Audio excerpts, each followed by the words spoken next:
Ağzına kadar yürü.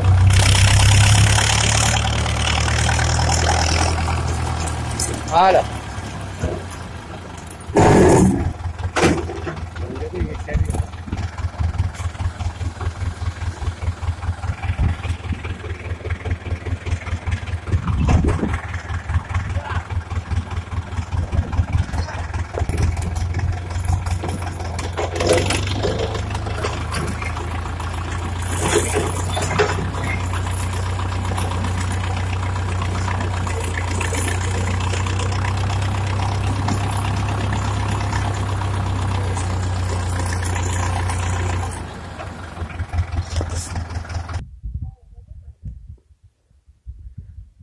Yonca'ya arkadaşlar geçen seneden gübre dökmüştük, hayvan gübresi.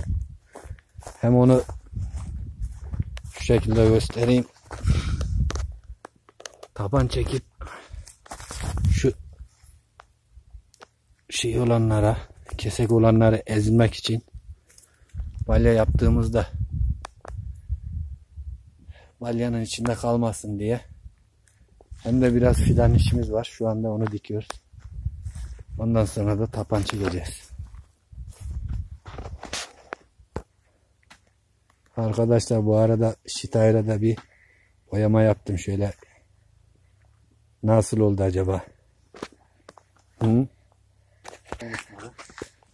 Ara ara çek şey.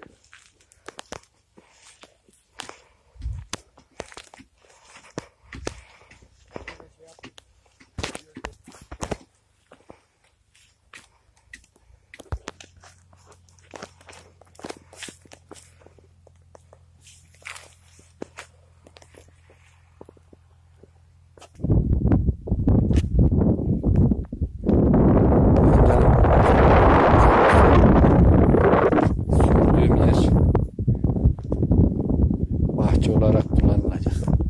Karşıda bağ evinin hizasından sürülen yer kadar bir şey. Tapanı yerleştirdik şu şekil. İnşallah umduğumuz gibi sonuç verir.